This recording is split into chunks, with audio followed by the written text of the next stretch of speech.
It is 3 o'clock, and if you know that we are connected, Kevin, we will begin our meeting. All right. First of all, as I want to tell you how much I appreciate your willingness to meet today and the importance of doing this. We haven't had a specially called meeting with a 3-hour response notice in advance of it for a long, long time that I can remember.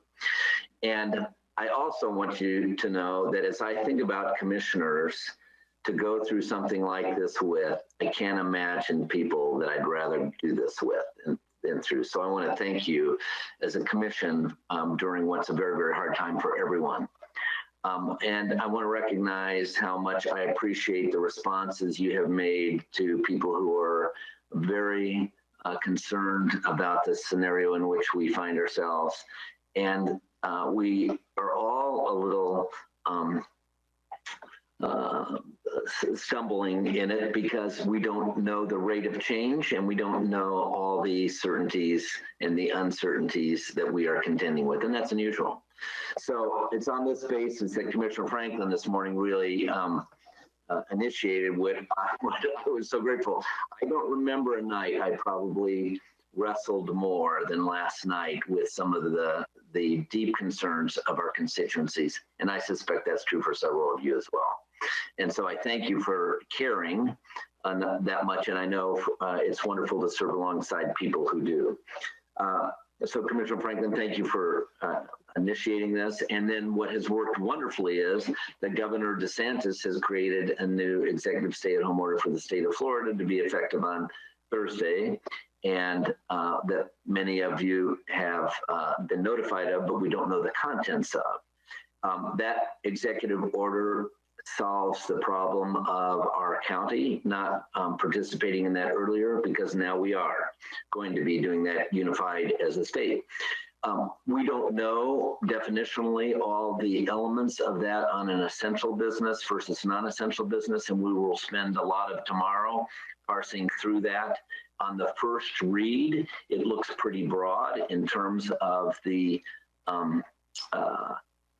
businesses that are allowable and definable, that should do the things. People that would normally expect to be able to serve in essential areas are going to be in that position, but we'll have to parse through that. So today is not a day, and in audience comments, it's not a time to talk about any of those issues because we haven't had enough time to decipher them yet. And so to the extent that that could be a question, we would really request that happen tomorrow, not today, after we've had a chance to do one or Friday when we have our next meeting. Our goal is to also be able to support the citizens in terms of exercise, while not necessarily having it be as broad as we may have defined. So one of the two things we're going to do in this meeting is talk about what do we do with respect to the park decision we made earlier this week. And the second one will then be how do we effectively enforce that and talk through that discussion. So we'll look for a lot of lead from our city attorney Palmer in this as we go through that. When we get to public comments, we're going to limit public comments to 2 minutes. And then I'm going to ask one additional thing, if you could. If someone has pretty much summarized the point from which you want, or the point you want to argue, or the case you want to make, we would encourage you to let that suffice. It is registered. Now, if you need to speak or you want to add a nuance, that's fine. But to the extent possible, we'd like to keep that concise in terms of the way that it comes through. And the last thing, there's two other things I'd like to say with respect to this, and then we'll get going. One is the time expectancy that, yeah, Commissioner Franklin. I don't see Kevin there, but I've gotten some feedback from someone texting that the message going out is garbled. So I don't know if Kevin, if you're getting any of that feedback or not. My conversation's garbled? From people in the audience outside that are listening in, apparently it's garbled. All right, is it clear to you? Okay, so so that must be, yes, Kevin? It's going to be their internet connection. This is all internet. So unless they're watching on Spectrum 643, where it's all our service, if it really depends on the provider of those watching at home, if they're watching it streamed. Okay, at least what we're recording then is going to certainly be clear as we go forward. Okay, so I appreciate that. Commissioner Walker, was that what you wanted to say as well? Or you have something else? Go ahead, if you can unmute, sir. Yes, sir. If I have something else that is in line with what I guess maybe the direction you're heading into, Mr. Mayor. Okay, let me do. Oh, go ahead. Well, you're the facilitator. Should I continue or not? All right, let me finish, and then I'll call on you to add that. Okay, if you could. So I kind of lost where I was in my next slide, and I apologize for that. I wanted to make a comment too that it's not related necessarily to our commission, but it relates to a lot of our people within Polk County. Citrus Connection has had some constriction, by the way, in the process of all this. They are going to make an announcement on Friday, and then it will reflect some changes that are going to have become an impact on Monday.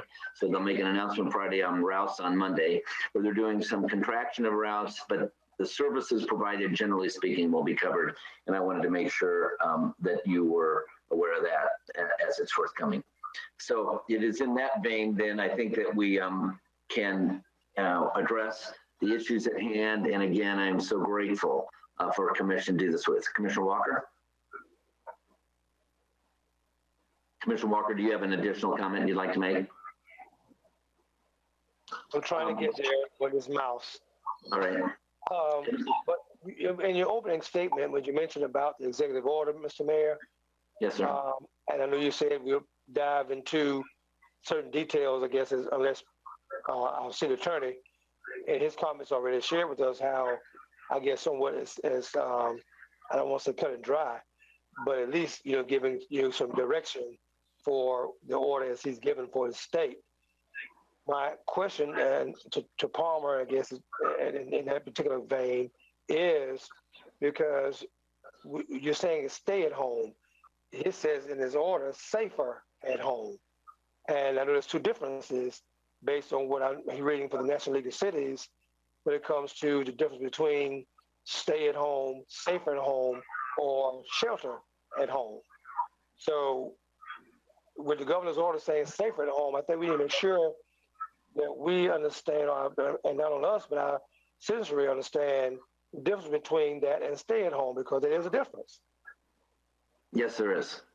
And I apologize for saying stay at home. I meant safer at home in my comments. And the difference is broader at safer at home and more tolerant, but a good restriction. Palmer, would you like to comment on that? I wouldn't get too hung up on what you call it. If you read the actual order, I mean, it is explicit that all persons in Florida shall limit their movements and personal interactions outside of their home to only those necessary to obtain or provide essential services or conduct essential activities. So it's mandatory. It uses the term shall. And furthermore, if you the Florida statute granting the governor his emergency powers makes a violation of any of his orders a second-degree misdemeanor. So, I think the order has binding effect. Sure. Commissioner Walker. And I agree with you, Palmer, because I know even in Section 3 of the order, it says what those essential activities would be. So it lists those things saying, what the essential activities are. But do we have, as a commission, if we have our meeting tomorrow, to say anything different than what the order is saying? Well, the order allows you to be more restrictive, but not more permissive as to in the definition of what's an essential business or essential activity. So, and I don't want to get too far ahead of where we are here, but one of the things that is listed as an essential activity, and the reason, go ahead, Kevin, I'm sorry. Palmer, you need your headset.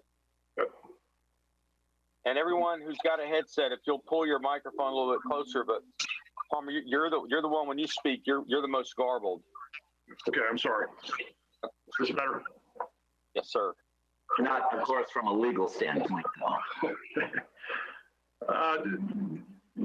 One of the things that is listed in this executive order as an essential activity is participating in recreational activities. It does say consistent with social distancing guidelines. Then it has a non-exclusive list of walking, biking, hiking, fishing, hunting, running, or swimming. So that still leaves open the question that we, are calling a special meeting about as to what recreational activities, what city facilities we're going to allow to remain open for the purposes of that. One of the benefits we have is that this also creates enforceability, which is wonderful from the standpoint, Commissioner Franklin, that you brought up this morning, which is, how do we make it so that it's possible for LPD to be able to be equipped? And that's the second part of our agenda today. All right, with that in mind, then I want to make one last comment for people who may not know what the call-in number is and don't see a reference to it. It is for audience comments when we get there. It is 872-3412. That's 872-240-3412. And those comments need to be two things: limited to 2 minutes and appropriate words that are good civil use of your language in the process. And if I could, Kevin Cook, go ahead. And those individuals calling in on 872-240-3412 will need to use the access code 275-746-213. That access code again is 275-746-213. We're also being told that our YouTube link is coming in loud and clear, and I'll be providing that YouTube link in just a second. I'm having someone provide it to me via text right now. Very good. Well, then that takes us to the first item on the agenda, which is to address the parks decision that we discussed earlier. That recommendation really should probably follow on a motion. It should follow a motion that's been seconded from someone who was on the majority side of that decision in our last meeting. So, would anyone like to take that on? Commissioner Mann.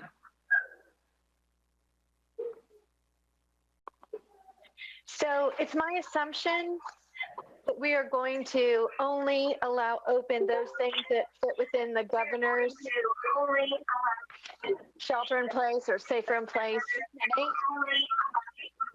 Yeah, Kevin, excuse me, Commissioner Mann. Kevin, we have a caller that I think is not muted. Do we? There we go. They left. But you might want to watch the screen for that. Okay, Commissioner Mann, continue. I apologize.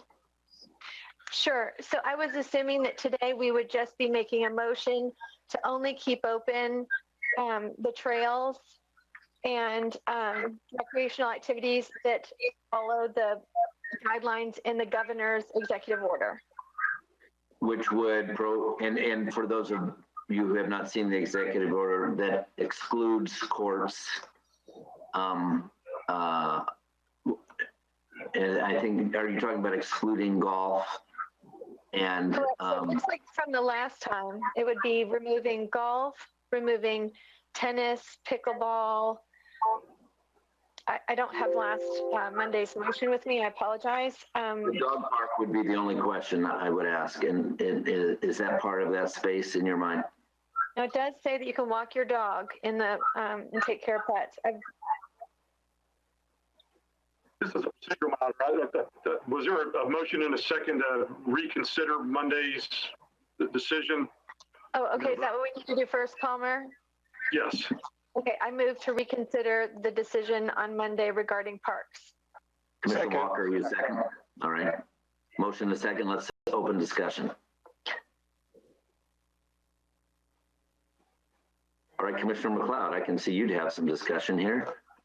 So, Mr. Mayor, you're just to clarify that in the governor's order, courts, there are specific things that are automatically removed from consideration. Is that what I'm, just to make sure that I understand that and other people understand that as well? Yes, sir. Okay. That's correct. Commissioner Walker.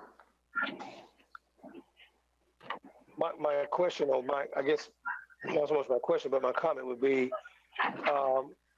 based on what the governor's order is, and saying that we remove those things that we initially, I guess, placed into our motion as it was on Monday. Our motion got approved on Monday. The only thing that's left there is what I guess Commissioner Madden has mentioned, as mentioned in the executive order.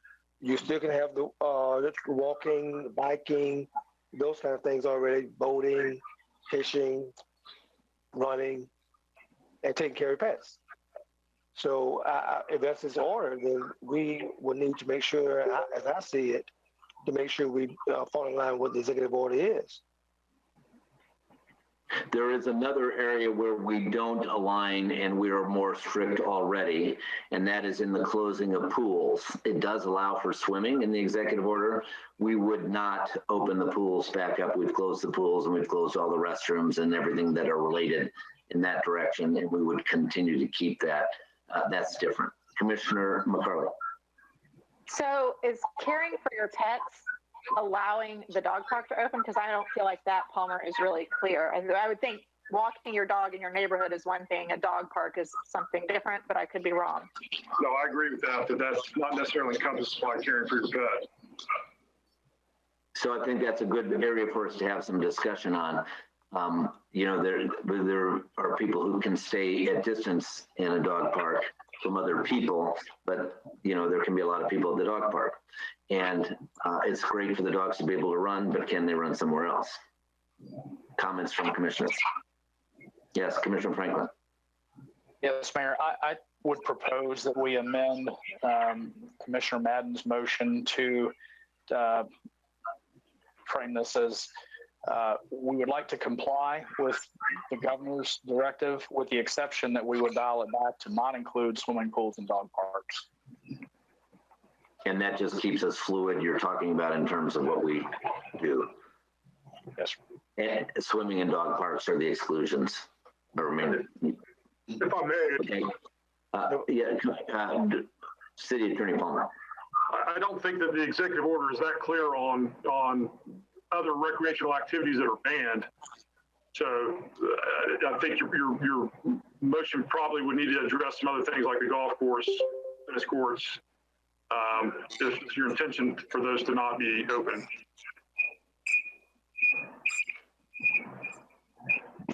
Okay, we have some feedback. Yeah, Commissioner Walker. Oh, I'm sorry. Commissioner Walker.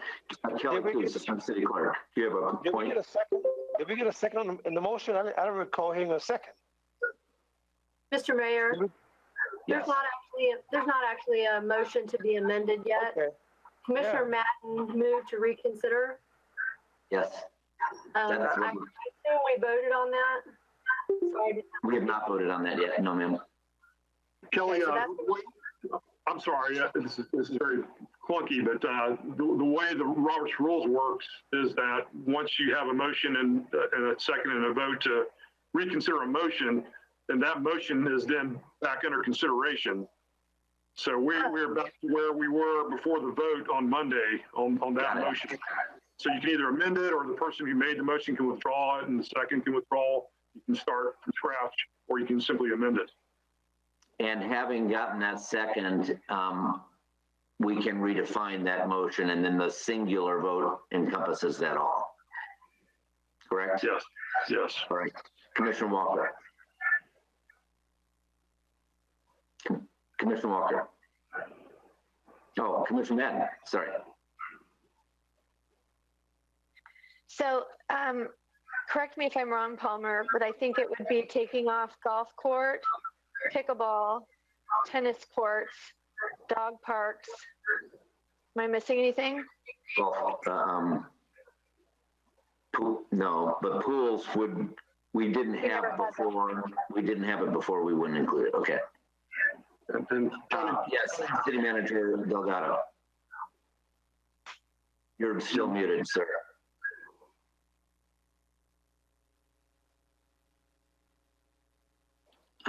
Still muted. Hit that little red mic with your clicker.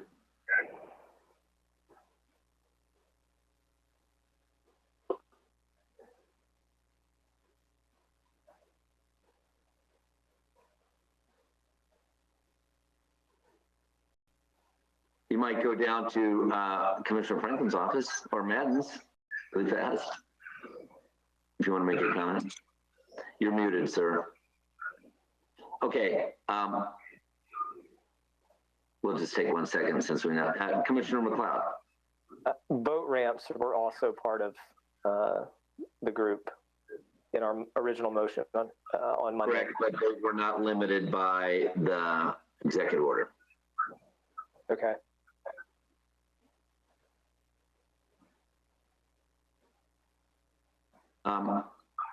All right, any other comments? Commissioner Franklin? And I guess we're looking for a second to Commissioner Madden's motion. Yes. Okay, I'll make a second, and I think we need some more discussion. All right. Would you like to be in it? Sure. As far as the golf courses go, this is something I've been thinking about since we met on Monday. I do have concern that, I thought more about what Commissioner McCarley was saying as far as the use of disinfectant on the golf carts. I think in this time where we don't know what the demand's going to be, it seems frivolous to be wasting them disinfecting every time someone gets off a cart. I also was thinking too that considering our demographic that ought to be sheltering in place, I would say if someone isn't up to walking right now, they probably ought to think about not playing golf. I would be more comfortable supporting the golf cart course if we limited it to walking only and no golf carts, and that would save on disinfectant. It would reduce the exposure of our staff to cleaning the carts, and it would also keep people farther apart. I know there's a challenge, and City Manager Delgado and I discussed it. It's a little harder for LPD to enforce things on a golf course. But just, knowing from playing golf, when you're out walking, the last thing folks are going to want to do is congregate when you're walking, because if anything, they're scattered all over 100 acres of land out there, and they're not going to be in close proximity. So I would be willing to look at if we limited to walking.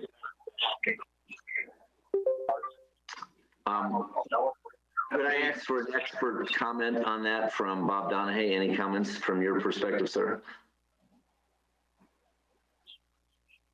Yes, walking is a great solution.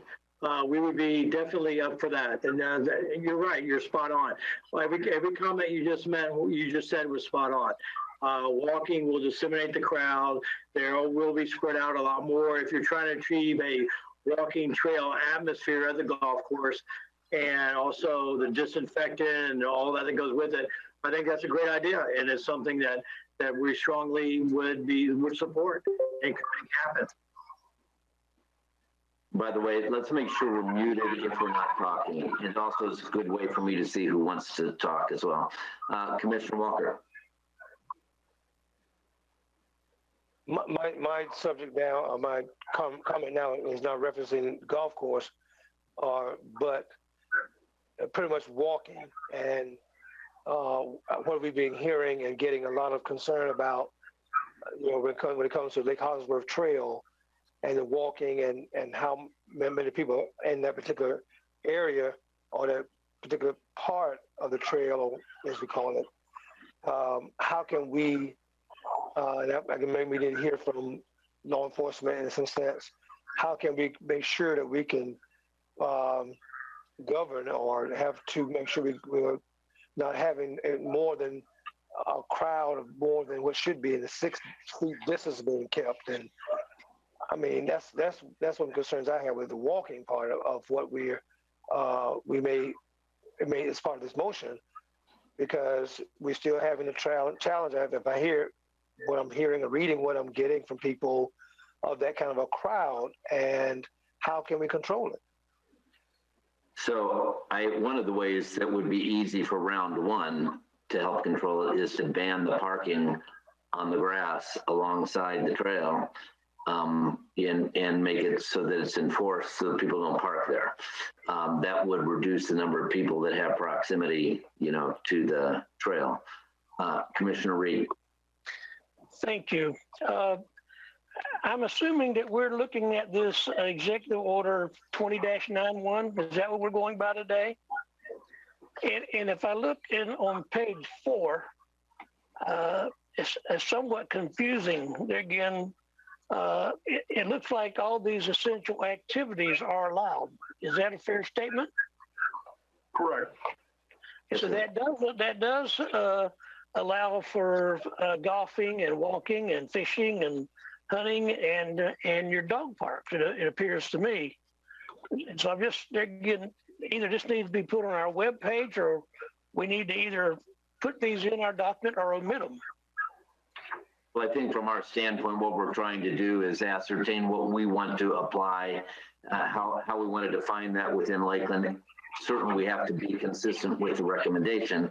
We can't be any broader than that, but we might be tighter than that if we so chose.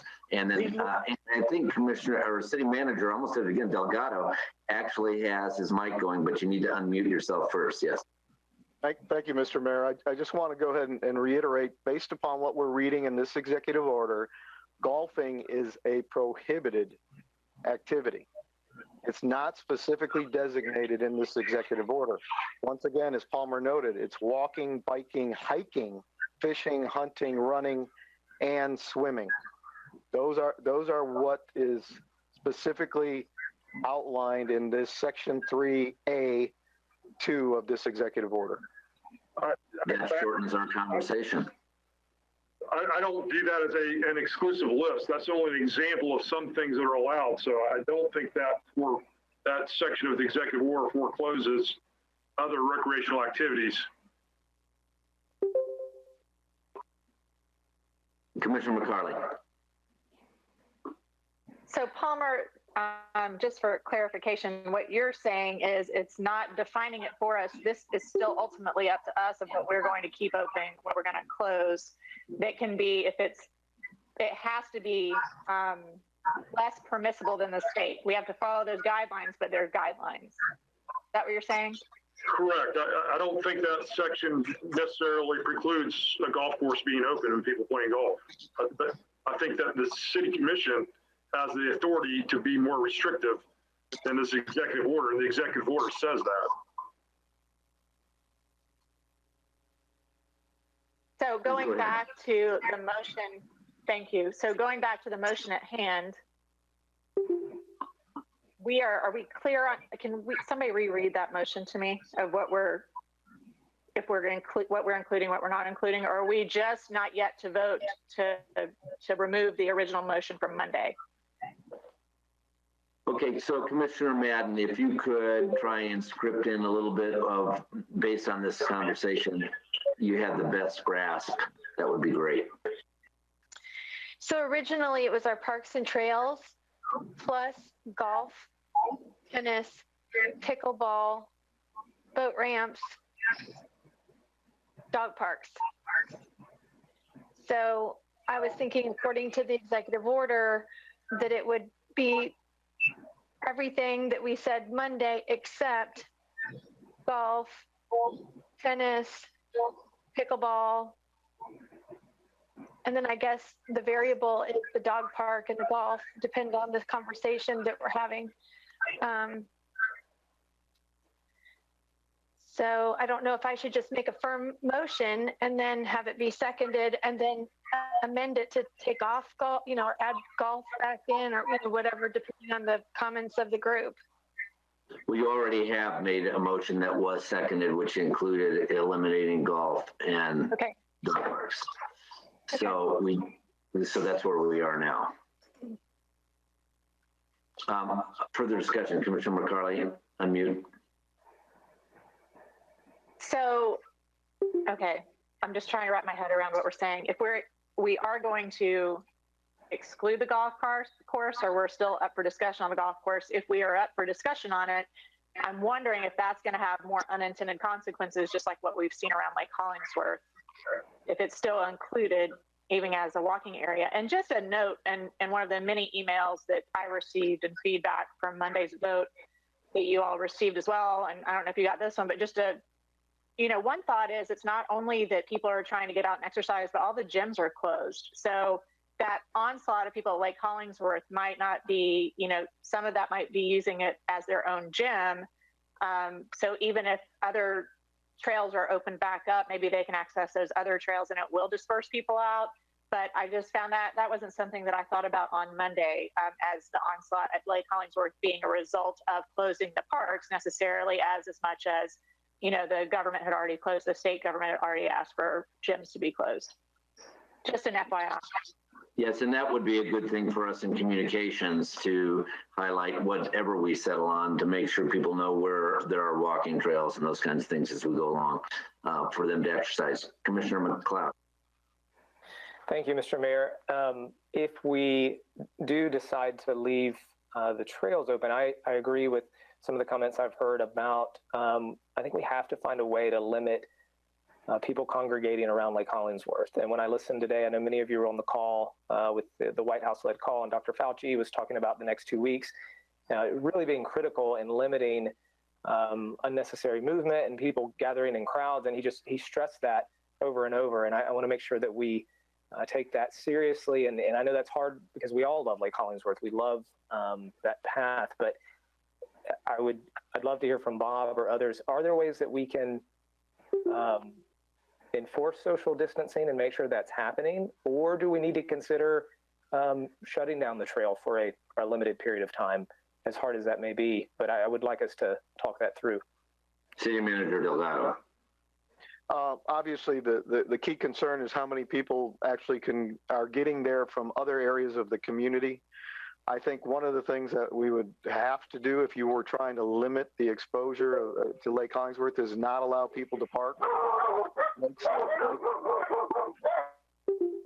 Obviously, somebody wants to walk their dog, but not allow people to park lakeside. I think that is one thing that can be done.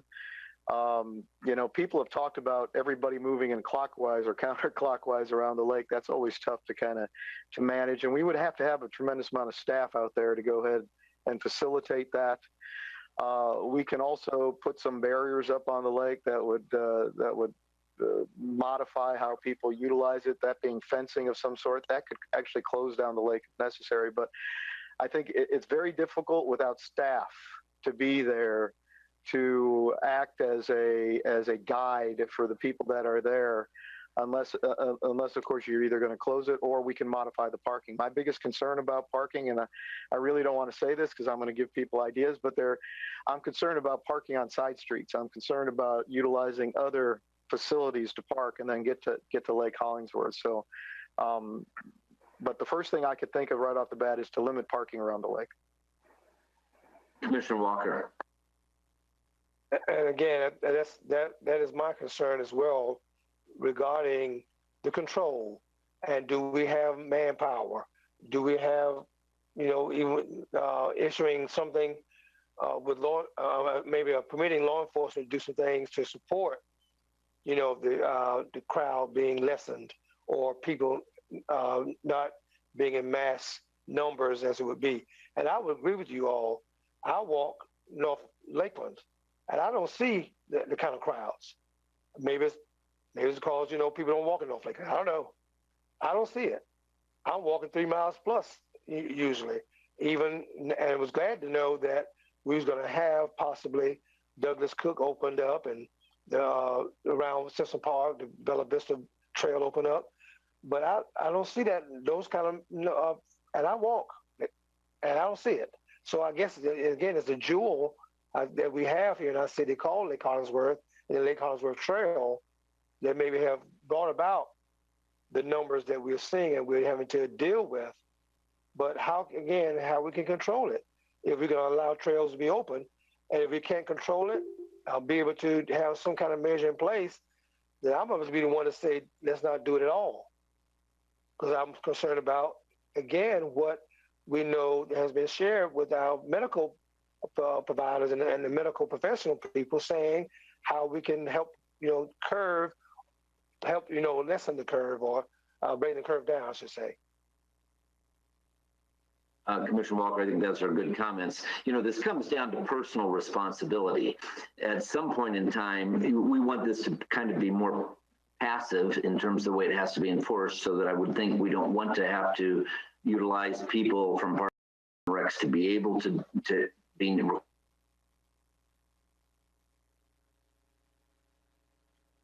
You're frozen, Mayor.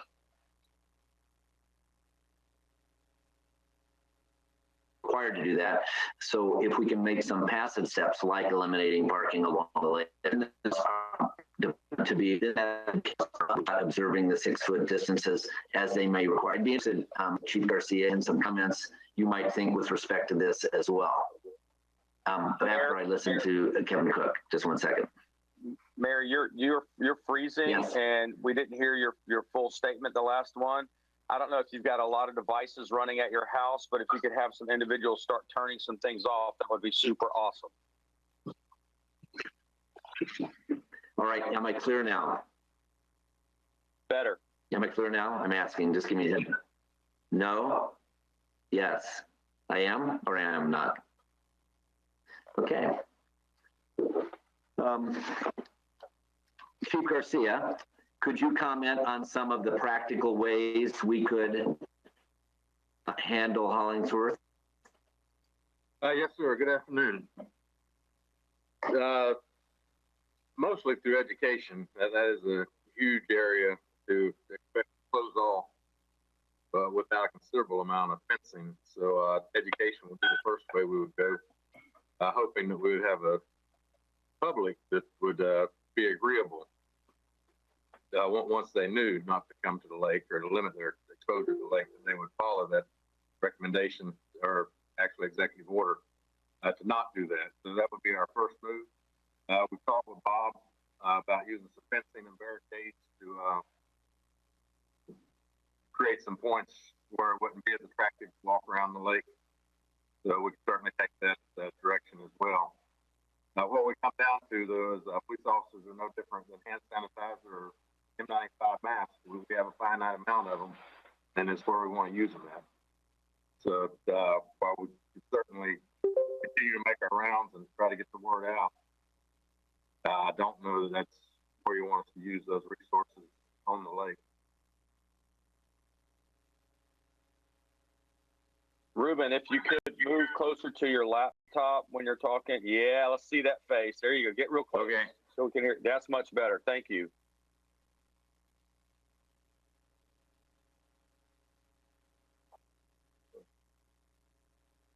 Did you hear any of my comments? Okay.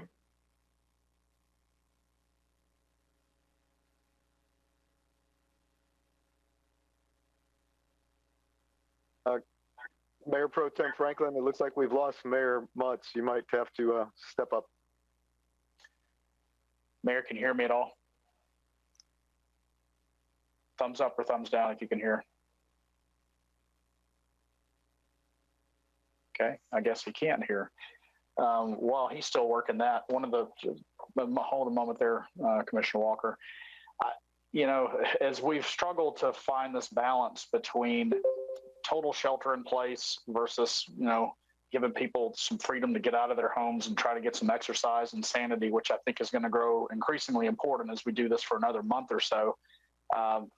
This isn't a perfect analogy, but one that has kind of come to mind to me is that, you know, we lose, despite our best efforts, about 40,000 people a year in auto crashes.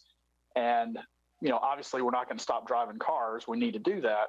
But we've identified things that are risks associated with that, like DUIs, running red lights, speeding, seatbelts, texting and driving. And we have implemented measures to mitigate the risk. And I think I would hope that the public would bear with us as we look at this and think, what are some things we can do to take social distancing and make it more effective? Because the government has said clearly that social distancing is very effective. And if we look in places that have flattened the curve, it is that social distancing that's made the difference. And if we can find some measures that will allow people to be treated responsibly, like adults and law-abiding citizens, and police themselves, then that'd be great. And I think we should try to do that. But for the same reason, that we have the LPD, we have police. If everyone followed the rules, we wouldn't need the police department, but we have them. And that's why that was one of the reasons I wanted to get back together and think, could we give authority to LPD? And I agree, Chief, that information is going to be a key piece of this, but let people know, listen, if you're a knucklehead out there and you're congregating, we're going to slap you with a civil infraction there. We're going to give you a violation, and I'm all for making it as expensive and as painful as possible, because I think the people who violate this deserve to be punished. But at the same time, I don't think we should treat everyone as though they're going to all automatically break the rules, so we give no one any latitude. A good comment, Commissioner Franklin. Can you hear me, by the way? Yeah. Commissioner Walker. And I would tend to agree with what you're saying, Commissioner Franklin, but it's unfortunate that people just don't. And that when we see this already happening, where they're not following the guidelines and ask that we've even put in place and say, hey, if you just follow these guidelines, do what we ask you to do, keep the 6 feet distance, keep the less than 10 in a congregated kind of an area, but we see it's not happening. So we're at this point now. What do we do? And I would agree. If LPD will have to come along, but I've talked with the chief and talked with his I call his generals, and they're saying if we have to go and start policing as this way, it could cause them some challenges, maybe a rippling effect where they're trying to make sure they're protecting those businesses who have closed as a preventive, so they won't have no problems with their businesses being closed, vandalized, whatever, or broken into, that kind of thing. But now we got to move toward making sure we got boots on the ground to support people, to do what they should be doing and being asked to do. If it gets to that point, then, even if it's already there, and if we are there, then we're basically just cut it out completely. Commissioner Reed and then Commissioner McCarley. Thank you, Mayor. There again, just this morning, I was driving around a little bit, and of course, invariably, Scott's made a valid point, but there again, we have our own social network, and we have our family unit, and I see couples that I know walking around Lake Hollingworth holding hands, husband and wife, and we have your kids, and your husband's have to hold their kids' hands to keep from running in the road. You have small children on the bicycles, and you have to you want to please your own family to obviously keep them safe from harm's way, but invariably it's going to have to be our own spousal responsibility for individual care for these rules and regulations that we're going to impose on people. And that's going to be the hard part. And I really don't know how we can really address it other than maybe we do walk clockwise. Maybe there's no parking around the lake. You put no parking signs. And of course, there again, you will create parking up and down Belvedere Street at a Presbyterian church or at the colleges closed and the apartment complexes, etc.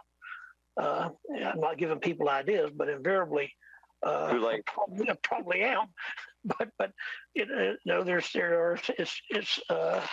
it's imperative that we do restrict our social contact and social distancing one another. But how we do it, I really would hate to close down Lake Hollingsworth. It's a key component for exercise of our majority of our citizens, it appears, and especially if we're going to do something with the golf course.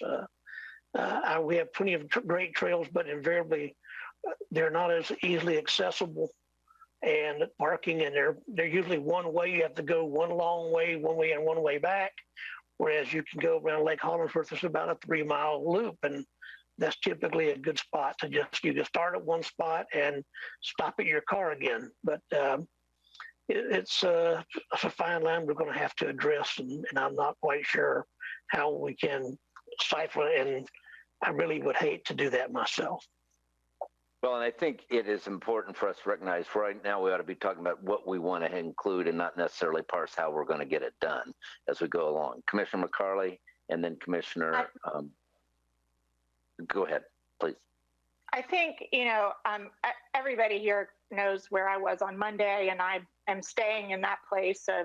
I don't necessarily agree that we need to renege on what we did the week before and opening things up. And I think that's why we're having to have this meeting today. If we maybe have kept them closed one more week, we could have, forgone this meeting. But I want you to realize that we have now spent 3 meetings talking about parks, 3 business meetings discussing parks.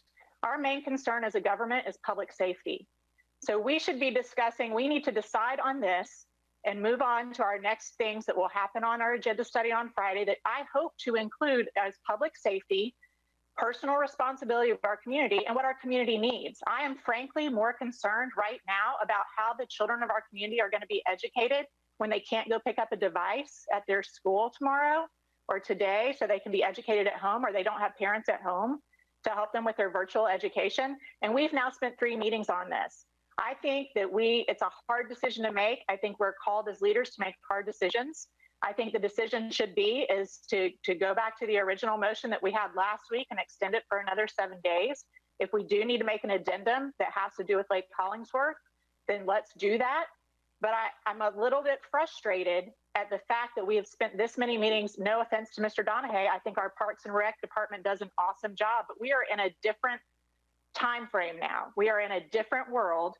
And I actually don't want to ask LPD to have to educate when I know there are Dixieland businesses getting broken into, or residents. They need to be spending time on that. Everyone should have the social responsibility. And I think the great majority of our population is doing what they're supposed to be doing. I think they're abiding by the rules that are called to this, stop the spread over this 30-day mark. And I hate to legislate a common sense approach to people. I wish we wouldn't have to do this. I wish, just like Commissioner Franklin said and Commissioner Walker said, that everyone could self-police themselves and make good decisions. But obviously we are in this predicament because that's not happening. So hopefully with the state now stepping up to the plate and actually taking some action, and I hope our BOCC, Board of County Commissioners, that our residents are contacting them and that they step up to the plate and support these initiatives, that we're all in this together. The quicker that we kind of shut it down and put it on hold, maybe the quicker we come out of the curve. We do know, the only thing we know right now about this virus is that we can stop it by social distancing. That's the one fact that we know, that we hear consistently on all levels of health and all levels of government.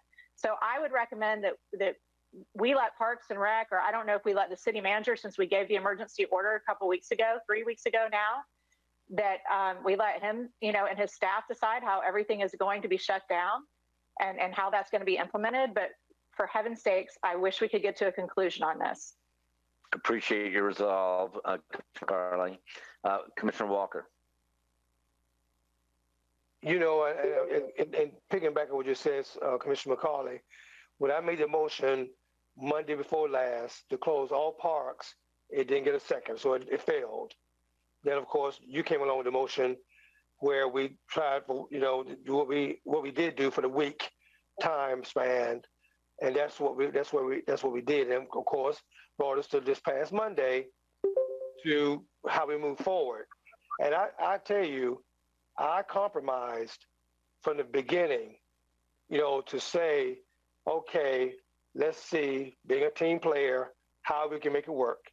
I compromised again on this past Monday, because I heard, my fellow colleagues saying the challenges that we're having, and, let's go ahead and see what we can do to help support, some recreational activity. But then my challenge was, I was hearing it being said for certain parts about the city, not the city as a whole.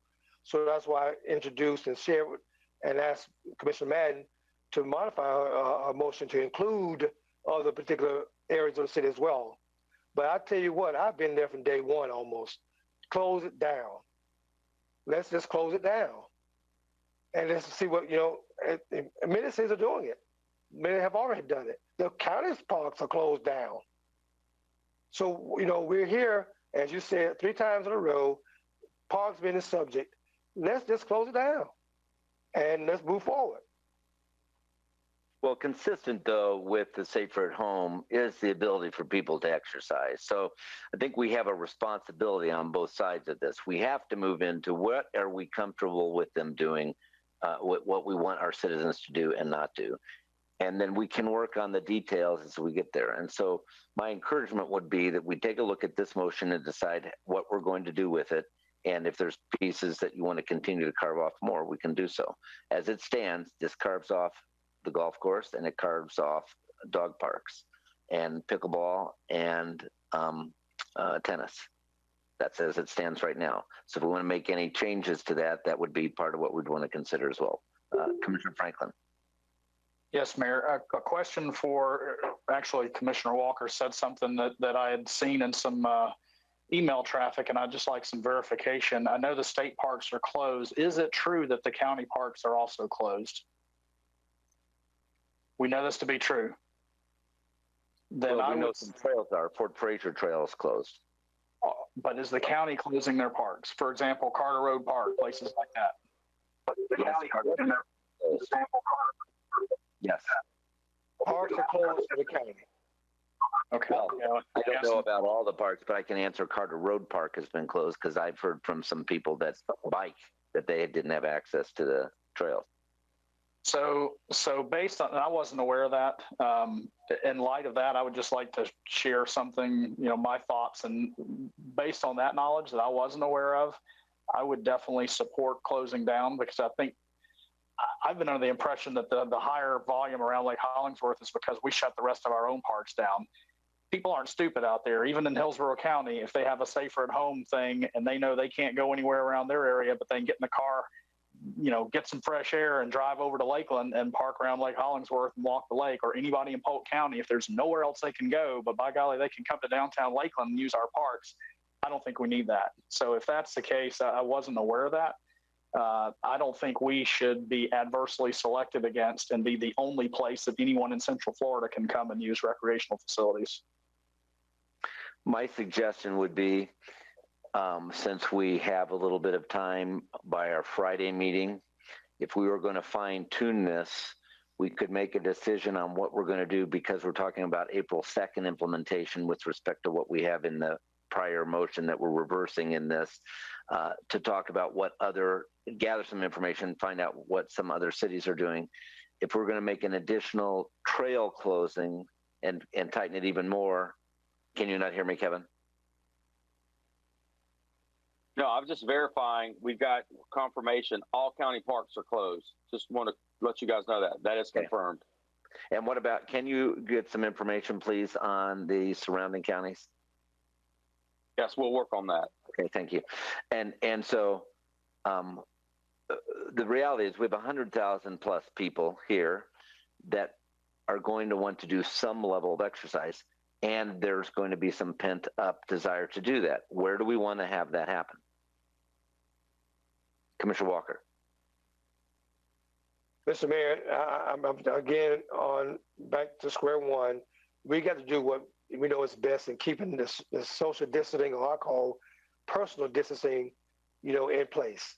And I do know, because I read a lot of the information comes from other legal cities, and majority of them are shut down. The parks are closed, and I walk on the sidewalks. Maybe every area doesn't have a sidewalk. I thought we have thousands of sidewalk mileage in our city.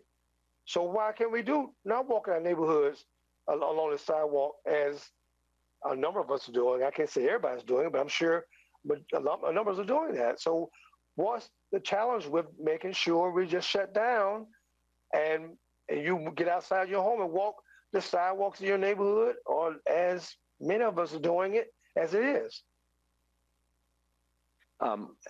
Communications Director Cook. Yes, confirmation from Audrey Kane, our emergency manager. She's confirmed that Hillsborough County and Orange County parks are closed as well, all of them. Okay, Commissioner Reed. Thank you. There again, what are we going to do about Lake Morton and Lake Wire? With respect to what, sir? Well, people are walking those lakes as well. Well, so if we decide we're going to close all parks, and that would be certainly easy with Three Parks Trail. When you look at Lake Hollingsworth, what are you going to do with people that are going to get on after it's been closed, and how do you enforce that?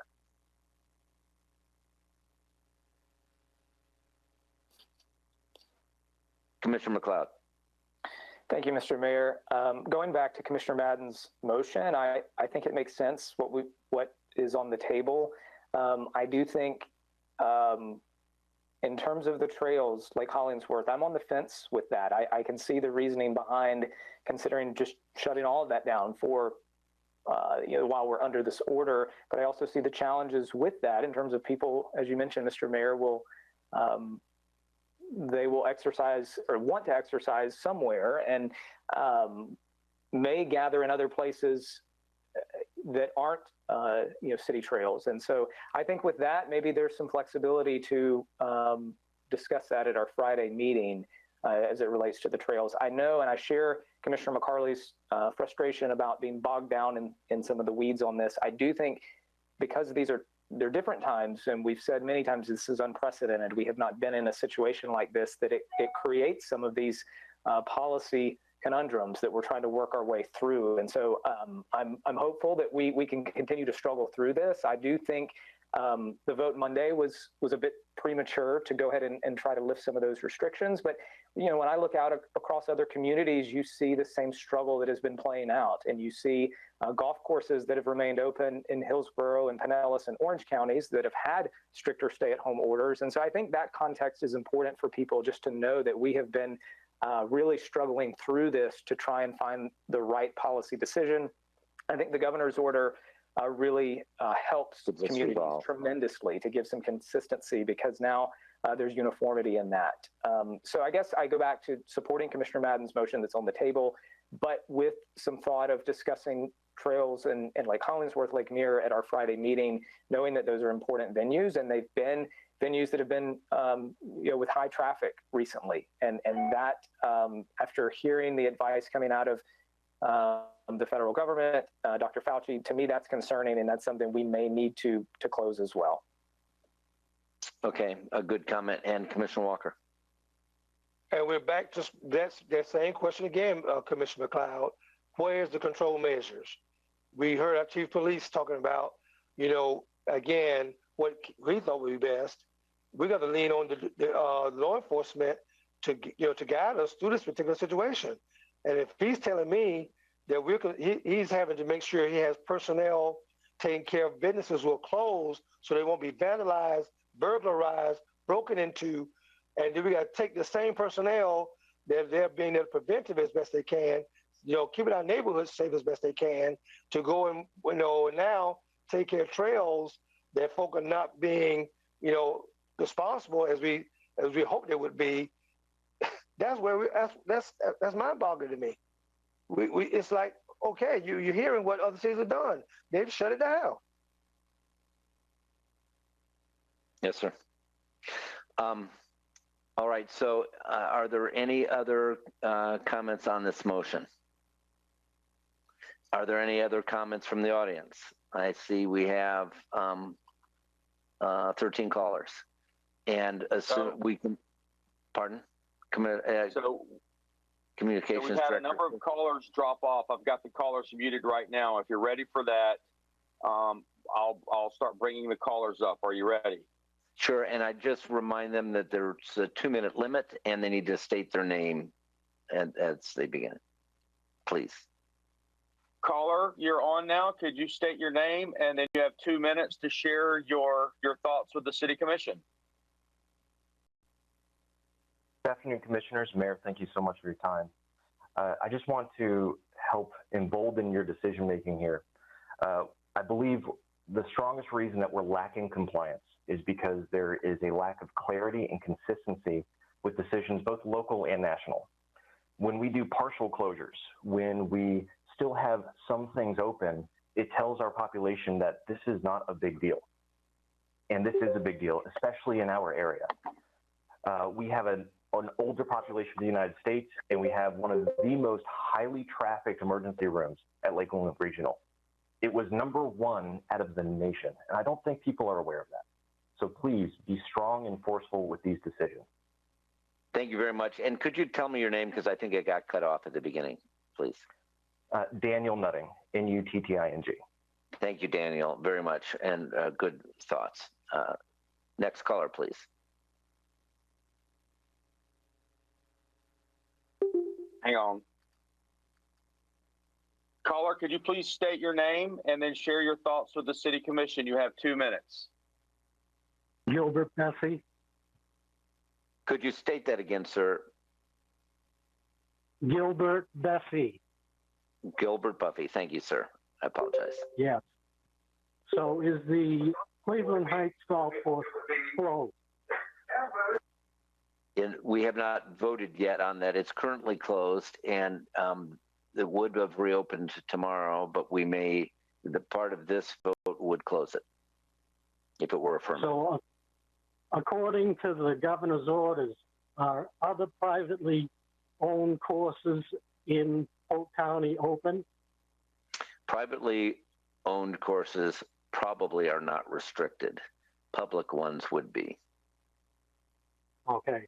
So you still have to vote on Cleveland Heights as yet. Correct.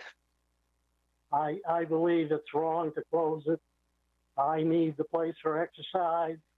I walk, and I know you're going to have a problem with carts because there are elderly gentlemen who like to play but need to take carts. So you would have a problem there. But as far as myself, I play 4 or 5 times a week, and it's something that I need because I suffer from depression. So I need to get out there and play. Thank you. Thank you very much for your comments, sir. Very helpful.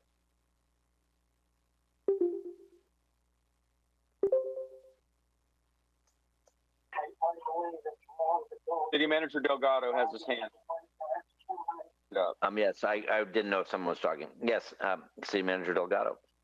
Mr. Duffy just made the comment, would other private courses be closed? It's my assumption, based upon this order, that they would not be considered as essential activities, unless, of course, the city posed the question if they were to be essential activities. So if you said golf was an essential activity, then that would open the door for those private courses to be open. If you said it's not an essential activity, it's my assumption, and Palmer might be able to weigh in on this, but I assume they would have to close. So to be consistent in this motion, if we were to pass it, that would keep it closed. We would have time to be able to see how that gets defined also by Friday, to Commissioner McLeod's point. Give us some time to look at any differentiation. Yes, next caller, please.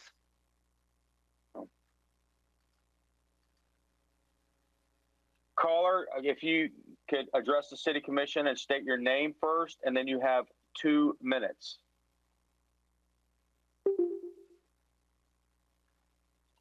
They were very quick.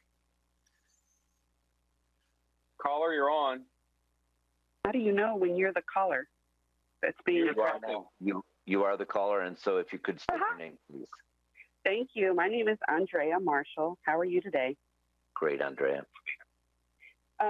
I've been watching your meetings since Monday and have become increasingly frustrated at the amount of time you're spending on this parks issue. I'm looking at the executive order right now, and Section 3, it does state that essential activities are limited to the following, which you have already went over, and that does not include golf.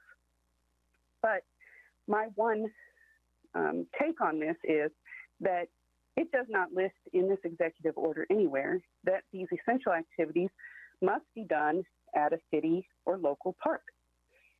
These activities can be achieved by each citizen's choice in their own personal space. We do it every day. I come from a military family. I served, and I have exercised at home, out in the backyard, or on my sidewalk or in my neighborhood. You have a responsibility as a city council and an opportunity to take the public's health into consideration. What you do not have is the option to not follow the governor's order. It says in Section C, the social gatherings in a public space is not an essential activity, and local jurisdictions shall ensure that groups greater than 10 are not permitted to congregate in any public space, any public space. So, as Commissioner Williams, who I tend to disagree with a lot, I support what he said. The only way to ensure and enforce this is if you close the park. Okay? Not only that, but if people are mandated to work from home, what makes you think that it's appropriate to go out and exercise and play golf?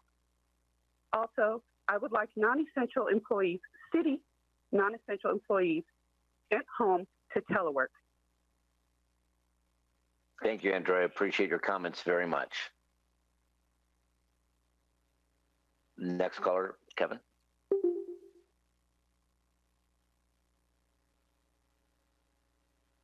Hi. So. Caller, could you yes.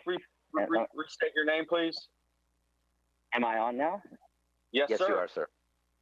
Okay. Hi. It's Andre Hall yet again, and as I'm sure many of you have seen on Facebook and other social media outlets, the public is not very on board with many of the opinions that many of the commissioners have spoken about on Monday. And first of all, I would like to thank you, Commissioner McCarley, for being seemingly the only voice of reason and sense we've had in these past 3 meetings. And I urge you and support you and encourage you to continue being that strong sense of, or a strong sense that we have missed from the other commissioners. And I could not have agreed more with previous caller Andrea. I spoke almost 2 weeks ago and had hoped that you guys would make the right decision, but clearly this past Monday I was sorely mistaken. And it feels like we're not taking the public opinion into serious consideration. You say, we appreciate your thought, but then we completely disregard what many of the public is saying, whether it be online or in person or as today on the phone. We're already, so let me echo once more what I and other dozens of Lakelanders have already expressed.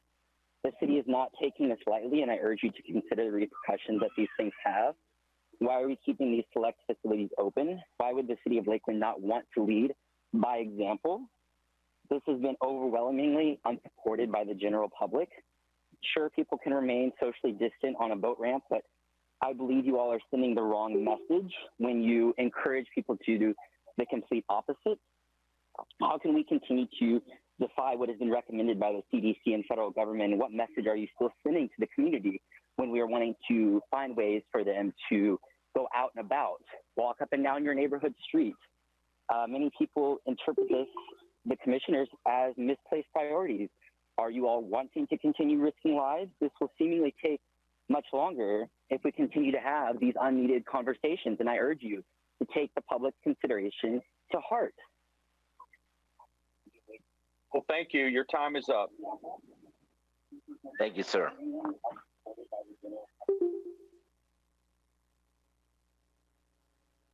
Okay, caller, you're on. You have 2 minutes with the commission. Could you please state your name? Yes, Jessica, Chris. Go ahead, Jessica. I'm sorry. I've never spoke in an official capacity or to members of the commission. I would just like to point out that the community is looking in large part to our trusted officials for guidance and for direction. And sadly, it seems as though in the last couple of weeks, we haven't gotten a whole lot of that. I'm hearing a lot from members. I was raised here. My parents were both raised here before they passed away. And I'm a single mother of 5 children. I feel like that we need you guys to step up and say more and do more. And I can appreciate your positions. I can appreciate that a lot of these decisions are difficult to make, and they come with a lot of repercussions.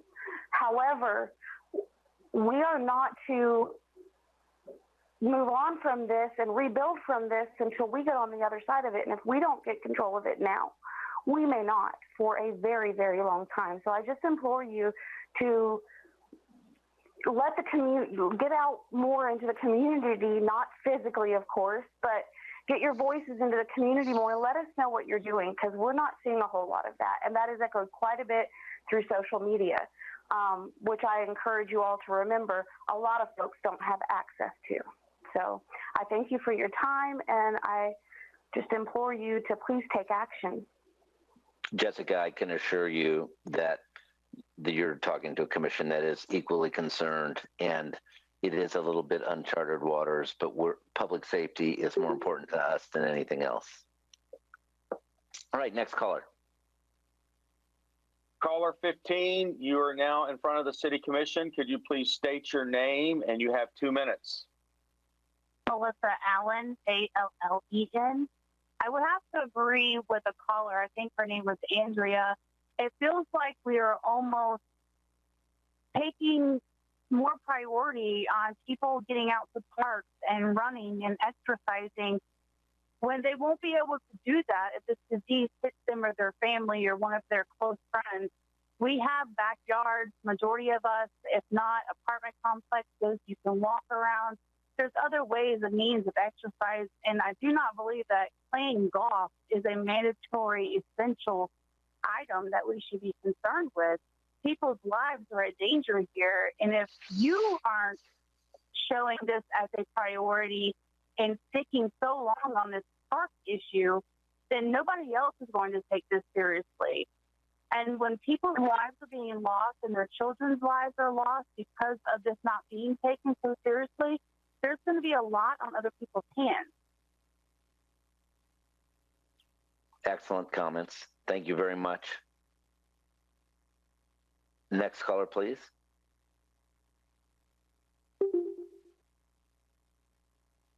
Is there another caller, Kevin? There's quite a few. Caller, you are now in front of the commission. Could you please state your name, and you have 2 minutes. Caller? Hello? Yes, you. Yes, go ahead. Oh, yes, thank you. My name is Krista Schwab, and thank you for listening. I am one of the vulnerable population. I have autoimmune diseases and other health conditions that put me extremely at risk of death from COVID. So I stay at home, but every time my husband has to go out to the grocery store, every time he has to go out and get my medications, that's putting him at risk of catching it and bringing it home to me. And I'd just like to remind you that we do have to think larger than just Lakeland. The statistics right now, Florida, we are 5th in the nation for COVID cases. And Florida is also 19th in the world for COVID cases. So try and wrap your brains around that a little bit and expand what's really going on here. And I love Lakeland. I love how it's small, but we cannot handle what New York is going through. We cannot handle what Italy has gone through. Lakeland Regional is one of the best hospitals. They will be inundated if we do not get this under control. So I urge you, please lock it down. We wish that people would take personal responsibility, but if that were so, we wouldn't have this increased curve. We wouldn't have had people swarming our state for spring break. So please, it's not just my life, it's the lives of my family. Thank you for your time. We agree very much, and thank you for your comments.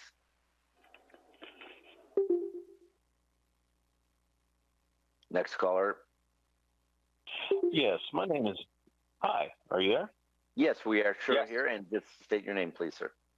Okay, my name is David Tew, T-E-W, and my concern is with y'all not locking the city down, for lack of a better term.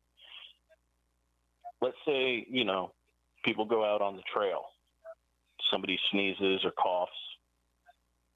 Now somebody inhales that, they bring it home. Now somebody gets sick.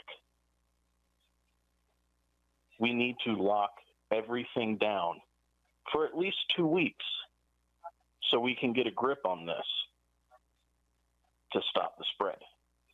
And from what I'm seeing here, everybody's arguing, oh, we can just wipe down our golf carts. It's it's bigger than that. We need to lock everything down and kill this thing as quick as we can. Thank you. I appreciate your comments, David. And our goal really is to try and help to kind of define where we are there. Okay, go ahead. Next caller.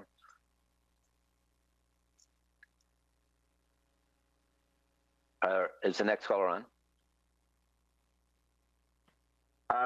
We're not sure if it's. There you go. I can hear you now, sir. Can you just state your name? My name is Timothy Darby. We've actually met before. Yes, we have, sir. As well as many of us.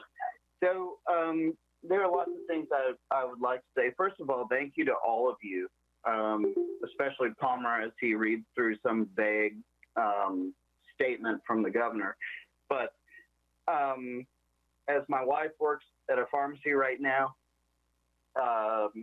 in the heart of this, I have two sons at home. I'm not able to work other than remotely. Public opinions and the previous caller, dozens of people don't state the actual opinion of your city. Total disclosure, I do not live in the city, nor do I have a vote. That's why we all like each other. As far as golf being a mandatory activity, absolutely not. It is not. And I love golf. I grew up on the golf course that's being discussed. However, it must be, in my opinion, an all or nothing approach, because you cannot have people walking around Lake Collinsworth in an affluent neighborhood because they can all access that, and then not allow that certain activity either at other public areas, Denson Park and other places. So really that's all my comments. Commissioner Franklin, the common sense approach makes the most sense to me, but I'm just one. However, that either it's all or nothing or the common sense approach. And regardless, I respect your decision, and I respect all of you, as well as your thoughtfulness and all the extra work that this has taken in order to address this issue. And yes, we are in a new world right now. Thank you, sir. Totally appreciate your comments. Appreciate your comments very much. Are there any other callers, Kevin? Yes, I sir. believe I am. Oh, yes, ma'am. Go ahead. Please state your name. Yes, my name's Renee Clayton. And I have been quite vocal on your social media platforms. My first comment was about Sun and Sun, and I realized at that point, whenever I had called around to some facilities, they weren't testing at all, and that was just 3 weeks ago. And if we're going to keep anything open, there has to be more testing confirmed in order to allow that kind of laxity. My husband works for the surgical center on the same block as Lakeland Regional, and I told him that he is going to have to prepare because Lakeland Regional is going to take over that building. And it's really sad that we have the opportunity to stop this. Once we get through testing, by all means, go back and talk about open space again. But this all needs to be stopped. Everything needs to be stopped. Once you get the testing done, that's when you can reevaluate the situation. Because I'm working from home, my husband's going to the center, he's getting stuff done, but as well as the other caller, he's coming back here and possibly infecting me and my family, and he could also get sick as well because he has underlying conditions. So with that being said, it's for the greater good to pause now, and once you have fluid testing and rapid testing, you can reevaluate the situation and open up the parks. That's probably one thing that should be opened up first, because people are going to want to get outside. We don't want to be like Italy. We don't want crime on the rise. We know that people in prisons are being released because of the situation. So we have to consider those two. I've reached out to Grady Judd and asked him, and he says whatever is going down the pipe is what they follow. And if Lakeland and Grady Judd can work together, then I can understand a lockdown being completely successful. Renee, thank you very much for your comments. Thank you. Any additional callers, sir? Oh, yeah. Okay. I can't, earlier we saw them and I just don't see them now on the screen. Okay, caller, state your name, please. Yes, good day, commissioners. Yes, sir. Yes, Mr. Mayor, commissioners, my name is Gus Pallas, and I'd like to thank you all for your service to our good city. I'll be brief on my comments. I'd just like to reiterate the same position that I took Monday at your meeting, that I support your original decision that you made on March the 23rd and closing all non-essential facilities. I encourage you to maintain your original position for the protection of our public health and make a motion today to rescind your changes that you made on Monday. I believe this is an imperative to support our first responders. As the chief mentioned, there are priorities for our first responders, and encourage you to honor your original position, which was taken on March 23rd. Again, thank you so very much for your service, and our prayers to you and the city. Thank you, and to you and your family.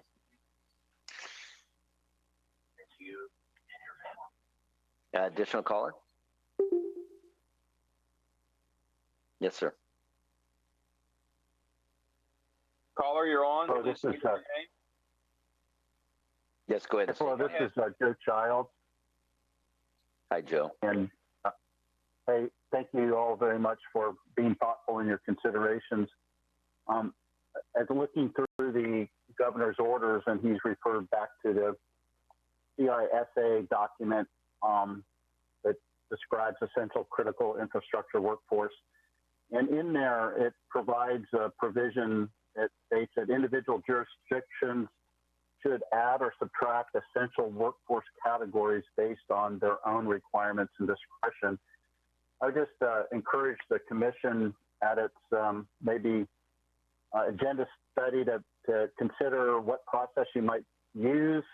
Should there be any elaboration on those various workforce categories? I know that in some of the businesses I've talked to, they're open to interpretation as to what might be essential and what might not be essential. So it'd be helpful for the commission and the city manager to come up with a process by which these things could be adjudicated. Excellent. Thank you, sir. Joe also submitted a letter to you guys and to City Manager Tony Delgado that wanted to be read into the record. Is that something you want to do now or afterwards? Read it into the record. That's fine, sir. Please. It's a good spot to do it. Joe, are you still there? Yes, I am. Would you like to read your letter into the record, please? Well, I think I'll read a portion of the letter because the governor's actions, I think, took care of most of my concerns. So the sentiment was that we should collaborate with the county, and if the county doesn't want to collaborate with us, maybe take some sort of action that the city manager might do to move toward a safer at home type of policy. But one additional comment that I would like to read is this. It's part of the letter, and it says, "We all know how important a vibrant economy fueled by free enterprise contributes to human flourishing, the standard of living, and public health. Hence, we need to do all we can to preserve our economic infrastructures. Our economy is made up of people, and our survival should be our priority. And if you haven't already done so or had any considerations to do this, I think it would be helpful to appoint or convene some sort of impartial committee to help coordinate the efforts of various agencies such as the CRA, LVDA, SCORE, SBDC, et cetera, as well as member organizations such as LEDC, the Chamber, Bridge, et cetera, and the various educational institutions that we have in our community to collaborate on an outreach to help businesses, nonprofit service organizations, et cetera, on the best practices on how to pivot, sustain, and recover from their operations. Not only do we have a public health crisis, but we have an economic crisis coming ahead. And as I think Commissioner Franklin had said in previous meetings, we need to keep both in mind. So I think we, at some point, should be putting some effort into concentrating on how to preserve our economic security as well. Thank you very much, Dr. Childs. Next caller, please, sir.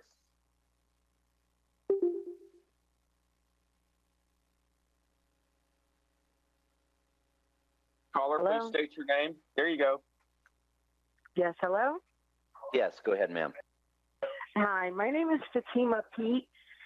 And hi, I just want to say that I've been living in Lakeland for 4 years. I'm originally from New York City. And I don't think that we're really taking this seriously. I really think that, you know, living in New York City, you ride the subways, you ride the buses because you have to use public transportation. In Florida, you don't. You drive everywhere. You go to the parks. You enjoy the outside. But I think that we need to close the parks. All parks need to be closed for our safety. Like Commissioner Walker said, this should have been done weeks before. Like, it needs to be closed. I mean, like, walking Lake Hollingworth is great. It's beautiful. But when you guys originally closed the parks, it got very crowded there. And I was walking, and I was like, I don't need to walk here anymore because I'm feeling unsafe here. And I think we have to realize that, you know, we're taking all of this for granted. This is very serious. By the time your meeting is done, we're all going to turn to CNN, and we're going to see that there's over 5,000 people in the United States that have died from this virus. This COVID-19 is very serious.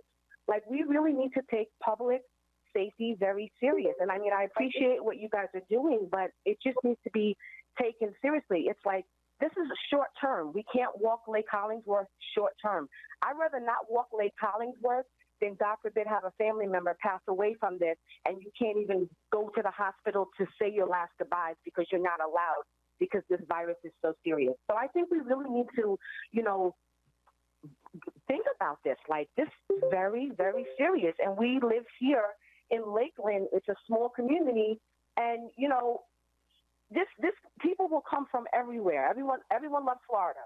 So we need to shut down our parks, all parks. It's not that important. Thank you very much for your perspective. Appreciate it. And our next caller? Please state your name.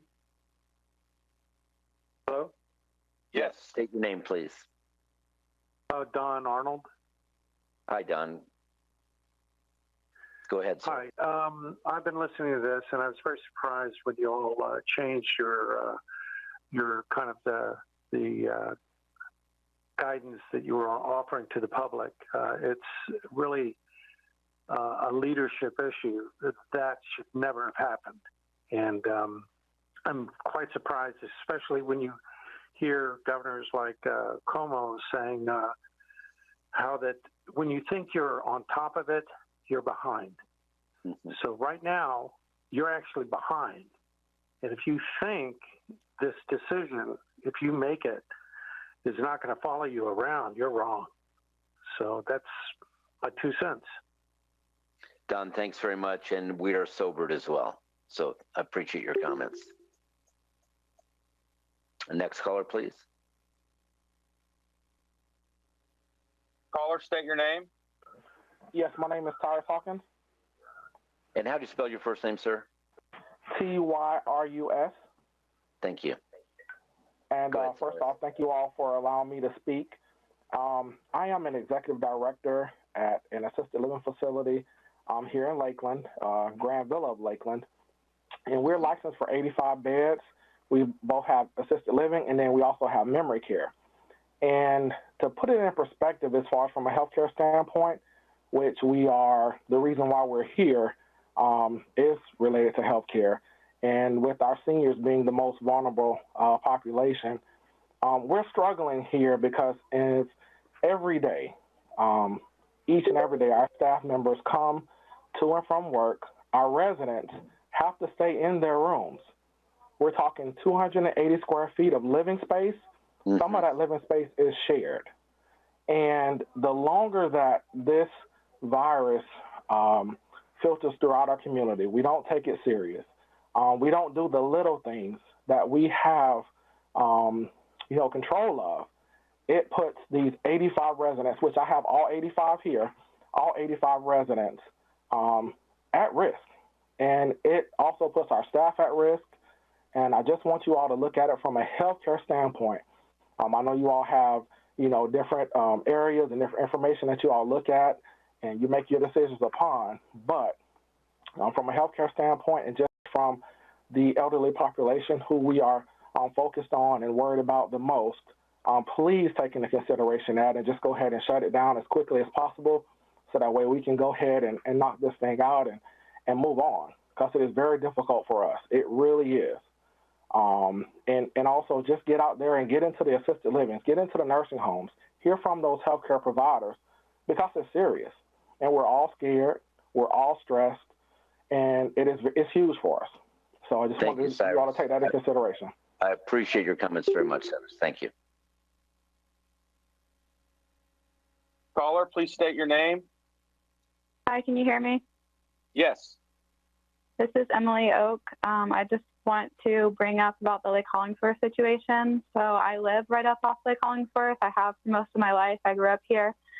And I love to run the lake. I run almost every day. Well, now since the gyms are closed. And I would be really sad if they shut it down. But at this point, when I go down there in the evenings, I wait till people are gone. But in the afternoons, I have never seen it like this before. I don't even know if they're allowed to park the way that they're parking. There's so many people.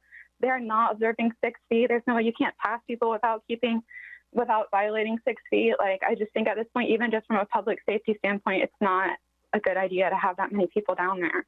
So that's just all I have to say. Thank you, Emily. Appreciate it very much. The next caller, sir. Are you on? Hello? Yes, if you could just state your name, please. Yes, Debbie Hall. Hi, Debbie. Go ahead. Hi. I just wanted to say that I really appreciate Commissioner McCarley and what she has to say. I definitely don't think that parks, boat ramps, golfing, none of that is as important as a human life. And so it may inconvenience a few people to not be able to go walk Lake Hollingsworth or play golf or take their boat out on a lake. But that's all stuff that can be done at any time. A human life is way more important. And if it means not doing it for 15 days, 30 days, that's a small thing to ask for. Yes. I don't think shutting it down is going to kill anyone, but I think leaving it open can. And I just, as far as the exercising goes, I believe, sidewalks, yards, driveways, your living room, you can exercise in any of these places. You don't have to go to Lake Hollingsworth to exercise. You don't have to go to a golf course to get exercise or fresh air. That's all. Yes, ma'am. Thank you very much for your comments. Next caller, please. If you could state your name. Yes, go ahead. State your name. Hi there. My name is Samantha Caban. I work in downtown Lakeland. So thank you for taking the time to listen to us today and recalling this. I am also the VP of the Dixieland neighborhood. I do appreciate you guys sitting here and talking to us. I have to say, I am pretty disappointed in the choice in the first place, but I do appreciate the turnaround and you guys actually listening to the community. That's very important. I just want to let you guys know something. Yes, of course, of course. We are all in this together. I'm a Lakeland native, born and raised. I've lived all over this country. I decided to come back home and live here. Anyway, so I love this town. Anyway, I just want to say, in the downtown area, because we're taking away the tables, we're taking away things, of course, there's a huge homeless population, and they are making their way into local businesses. And it is dangerous. And people out there are getting crazy. I talk to people every single day. The fear is there. Everyone's afraid. Everyone's nervous. And I do my best in life to sit there and try to be the voice of reason, try to be that positivity. However, I think that I'm out there in the public every single day. These people are coming in. Someone to prove a point lick their fingers before touching our surfaces at work. You know, things like this should not be happening. It's hard to trust the community when things like this are happening, when people have to prove a point. So anyway, I appreciate you guys for listening. I just wanted to put in my 2 cents. You know, I work in downtown Lakeland Square. The hub of everything is happening. That's where the walkable areas are happening. That's where people are hanging out. That's where the homeless population is coming in to use the bathrooms, and it makes us nervous. So I appreciate you guys revisiting this idea, and I just hope that we could possibly in the future maybe look for even more things that we can do as a community to slow this down. You guys have heard so many things. I'm going to listen until this is done. I will. All right. Thank you, guys Samantha. I appreciate it. And I appreciate you guys. Thank you. Bye. Bye-bye. The next caller, are you on? And if you so, state your name, please. Can you just state your name, please?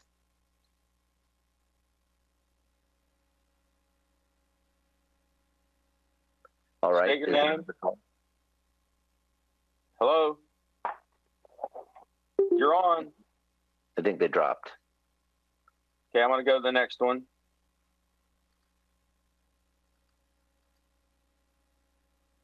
I'm in death spin. Uh-oh. A death spin? Yeah, I can't click on the caller. I'm in spin. My Do you see? computer's locked up. That's in the computer. Do you see any callers? Oh, I see 2 callers left, 38 and 39. Yep. Let's I can't see. do anything. Can you turn them on audio-wise? I can't do anything. I apologize. We have 2 other callers. I can't. Okay, callers 38 and 39, which we see. If you'd hang up and call in again, if you can hear me talking, that would be great. Yeah.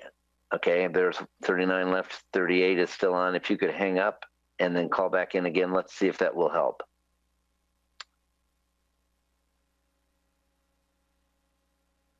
You may not be able to hear. No, my entire computer's locked up, so I can't do anything. All right. Well, let's continue. Let's continue then with discussing this, and from having listened to the input from citizens, what are some comments any commissioners would like to make as we kick off the discussion? Commissioner McLeod. Thank you, Mr. Mayor. So I think it makes sense to add to Commissioner Madden's motion all parks and trails, paths, with the enforcement challenges that we've talked about, the time that we're spending on this. I think doing so, it doesn't mean people can't get out and walk and exercise in their neighborhoods, but we already know that we have large crowds that are congregating in many of these places. And so I think looking at that it makes sense to add those into her motion and include all parks and trails, paths. So I would ask Commissioner Madden if you would be willing to amend your amendment already, which would include all parks and trails. Or do you want to leave your motion as stands? Okay, so it would just be closing all parks? Closing all parks, all trails. Okay, that I would not prefer to make that motion, but I would let someone else make that motion. Well, we have to vote on this one first. We'll have to vote on this one first. Okay, so I could ask to rescind my motion. You could rescind your motion if Commissioner Franklin would agree. I would agree with that. Okay, so if we've agreed with that, Commissioner Walker. I make a motion that we close all parks as effectively immediately, or as best that it can be done within the, I guess, the parameters of what our city manager could have to do. And that would include Lake Hollingsworth, Simpson Park, All everything, parks. all the walking. Yeah, very good. All And is there a parks. second? And boat ramps are included within parks. All boat parks. ramps, all- everything yes. closes is what it amounts to. Closed. Is there a second? Commissioner McLeod? Okay. City Manager Delgado. Thank you, Mr. Mayor. Appreciate it. Thank you, commissioners. Understanding the motion, does that include Munn Park as a downtown location? That is a good question. What would your recommendation be on that as the city manager? Obviously, and I hope you can hear me, obviously Munn Park seems to be more of a downtown area and not necessarily used as a park as you would recognize a walking park, a running park, a playground. There's no playground equipment there. It would be my recommendation, because if it's a thoroughfare between businesses and streets, that Munn Park would remain open. Okay. Commissioner Walker, would you have a problem with excluding Munn Park? And then Commissioner McLeod, if he doesn't. Go ahead. I need some dialogue, Mr. Delgado. If being open, will we still have the challenge that we have heard from, I guess, it was a Julie Townsend, LDDA, saying about the congregation of different ones in that particular vicinity? Will it present a problem for us trying to make sure we can manage or control? Commissioner Walker, currently today, the real impact has to be with our homeless and transient population. Obviously, today we're trying to manage that with LPD support.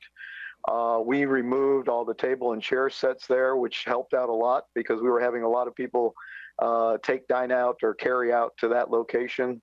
And I can tell you, over the last day, since I've driven by, the last day and a half since we've done that, the amount of people utilizing that park has been minimized. However, if the commission felt that it needed to be closed, we would have to fence the entire park off, and we're more than happy to do it. But it's also used as a thoroughfare from block to block in downtown. Well, again, go ahead. May I still continue? Yes, please. All right. Well, if it can be managed properly, and also controlled as it would be, I don't want to cause any disruption with thoroughfare going back and forth, that kind of thing. But if I hear what you're saying, Mr. Delgado, we do have it minimized as far as the number, I guess, folk that's hanging around or being in the park, then I can go along with what your suggestion would be. Commissioner McLeod, would you agree? Yes, I was just going to say, Tony, under the state of emergency that we're in, you have the authority as city manager to make some of those, I think, decisions. And so I'd look to you in that. If you come back to us and there's a problem, happy to chat through that. But I trust your expertise on that one. And so you would agree with the second? Yeah. Yes. It's Goodman Park. Commissioner Franklin. Okay, I want to make sure I understood that. Are you saying that we would make an exception for Munn Park? Is that what the motion would include? Yes, the motion would leave Munn Park out of the closings. Well, I'm still eager to hear the rest of the dialogue here, but I can't for the life of me understand why we'd possibly leave Munn Park open. It serves no purpose recreationally. And if the businesses are closed down, I'm not sure who's cutting across, but even if they are going to cut across, they could walk around the perimeter of it without going through the middle of the park. So I don't really get that one. But I guess my question for Tony or the chief even is, how feasible is it if we say we're going to shut down places like Lake Mirror and Lake Hollingsworth? Can you do that? From an operational standpoint, obviously, we're going to have to put a lot of fencing up at entry points on Lake Mirror, Lake Hollingsworth, Lake Morton, though Lake Morton is a little bit tougher because they have sidewalks public sidewalks that handle the perimeter on the outside of that. And we don't normally see people other than those enjoying the lake and the waterfowl that are there. But we would have to go ahead and add additional fencing to all those parks. And we can do the same for Munn Park. I only brought it up because even though that many non-essential businesses are closed, they're keeping rest based upon the executive order that I read, you're still able to get dine out and take out and those type of things. So some of the restaurants will obviously be open around Munn Park, but we can also close that, Commissioner. I was just putting it out there for food for thought. Commissioner McCarley. Well, sorry. Just one other thing. I'd still go back to what I've been saying all along, though. I think whatever we do with this, I really want to see some strong teeth in it. And I don't know that we need to put up 3.5 miles of chain link fence around Lake Hollingsworth in order to block it off. I say once it's closed down and we've got cones in the parking lots, then police issue citations and make them as severe as we can possibly make them, if that's the direction we go. From our Parks and Rec Director, Bob Donahue, any thoughts on that? I think I see them in your face. Mr. Delgado and I and the chief also have been discussing a plan. If it's your wish and it is okay with Mr. Delgado, what we would do is use temporary fencing that we have. Obviously, we rented some for screen training that we have on a Tire Town right now.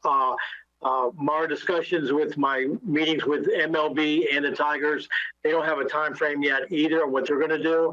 We would use temporary fencing that we have out of Tire Town and use pinch points around the lake to fence off over to the roadside and to the lakeside of different areas, post signs, and then with the help of Chief Garcia and LPD, he would provide some patrolling to remind people that the lake is closed. Anything that we did, as Mr. Delgado alluded to earlier, would be through temporary fencing, not at the perimeter, but in different pinch points to minimize the cost of the fencing. So we have been looking at several plans and talking about this for a couple of weeks, to be honest with you. Commissioner McCarley. Thank you, sir. Commissioner McCarley. First, Kevin Cook and I have been texting. His computer's locked up, so he just wanted that as an FYI. That's why he had to step away from his desk and figure out how to call back in. My question is, in the original staff recommendation from, I don't know what day it is to tell you how many weeks ago that was when we first voted on this, what was that inclusive of that the staff came to us and shared about this? And did it include Munn Park, and did it include some of these parks that we would use temporary fencing? Yeah, Tony, that's questions for you. Thanks. Thank you, Commissioner. The original staff recommendation understood that there would be Lake Hollingsworth as a trail would remain opened, and we assumed that Lake Mirror, Lake Morton, and Munn Park, because of their proximity and the inability to go ahead and physically lock them down. If you remember, we talked about parks that we could physically lock down, like Lake Parker, Lake Bonnie. Those type of parks, they would remain open too. But in light of the new executive order, we're really at your disposal. All right. Any other comments from commissioners? So we're going to vote on, and any comments from the audience, by the way. Oh yeah, Commissioner. First of all, there's commissioners. So Commissioner Madden and then Commissioner Reed. Yes, I am not going to support this motion, but even if I were, I would never support keeping Munn Park open. That's one of the biggest places where there's egregious gatherings. So I'm in agreement with Commissioner Franklin. I don't know why Munn Park is even in consideration. It's not even for recreational use. The whole point is that even in the most shut down states, you are allowed to exercise as an essential activity. And I'd love to give a shout out to one of the callers, Andre. I know him personally. I'm proud of his young civic action, but he has one voice and he agrees with a lot of people on social media, but for his one, there's 1,000 people who believe the way I'm going to vote. And that's why I'm going to vote this way, because we have 7 commissioners voting for all different perspectives and all different people. And we wouldn't have a problem at Lake Hollingsworth if other people didn't want to be out exercising. They're free, their freedom, their right for essential activity to get fresh air and exercise during this time. So I'm not supporting the motion, but I certainly am not supportive of keeping Munn Park open. Commissioner Reed.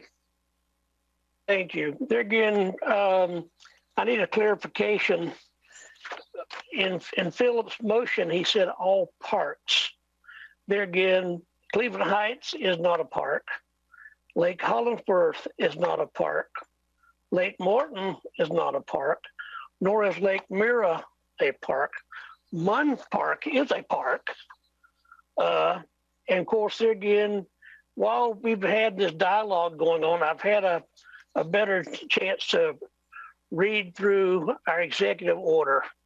And of course, in part 3 and C, it's public space is not an essential activity. There again, people can walk around their neighborhoods and stuff like that. And I need to get a clarification from Philip what he means about those particular items that I did address. Commissioner Walker. We decided as a commission several years back that the golf course would become a park, and it was placed under our Parks and Recreation Department. That was done maybe help me out, Mr. Donahue, but because we had that public kind of a talk about, the money we've been losing on Cleveland Heights and doing our budget discussions several years back, the commission then decided, well, because we put it under the Parks and Recreation Division or department, so people can understand, just like swimming, just like tennis, just like whatever other activity it may be that's in a park, is a park. So I will have to share with you, unless I'm just been here these last number of years and thought it incorrectly, but we did that, did we not, Mr. Donahue? Yes, sir, you're correct. Commissioner Reed, who's a good friend of mine, I hate to disagree with you, sir, but all those areas that you listed are all classified as parks. So again, that's why I mentioned all parks in that vein, Commissioner Reed, because I know we did that, and Cleveland Heights became a park, became a part of the park, purview, Parks and Recreation Department purview. So when I say all parks, and the only reason why I have allowed myself to amend or to go along with what the city manager said, in light of what I think Commissioner McLeod said as well, if he's saying that he has on his purview wanted to make Mon Park an exception to some extent because of what activity business-wise is that may cause. That's the only reason why I said, okay, I can go along with that. But even at that, that's a park too. I understand that. Commissioner Reed. Bob, do you consider Lake Morton and Lake Mira parks? Yes, sir, it is. They're all classified as parks. Okay. Yes, sir. Thank you. Yes, sir. Commissioner McCarley. Just an FYI, if Kevin's computer shuts down, the whole meeting shuts down. And I don't know if Tony's getting that text, but Kevin was texting me just as an FYI. Oh, that's a good thing to note, because I would have told him to do a reset. Yeah, Kevin was texting me. I told him to get somebody down there right away. We're trying to keep this meeting going. So, in fact, I probably wouldn't play with it because the thing you would do is Control-Alt-Delete it, and that'll unplug us. So, Kevin can join us somewhere else if he'd like. What I'm troubled. Also, I just want to mention, from my perspective, at making Mun Park an exception. I think if we're going to do what we should do unilaterally, let's just do it. And if it's a park, it's closed. And then we don't have any issues of why we have to do anything any differently. Mr. Mayor, we have no concern about that. If that's what the commission would like to do, we're more than happy to make that happen. I'd have to go back then to Commissioner Walker. Go ahead. Yes, sir. We would include Mon Park as well. All right, Commissioner McLeod. I was just going to, since I seconded his motion, I was going to second that as well. Okay, great. Any further discussion on this? All right, yes, sir, Commissioner Franklin. You're on mute still, sir. Sorry.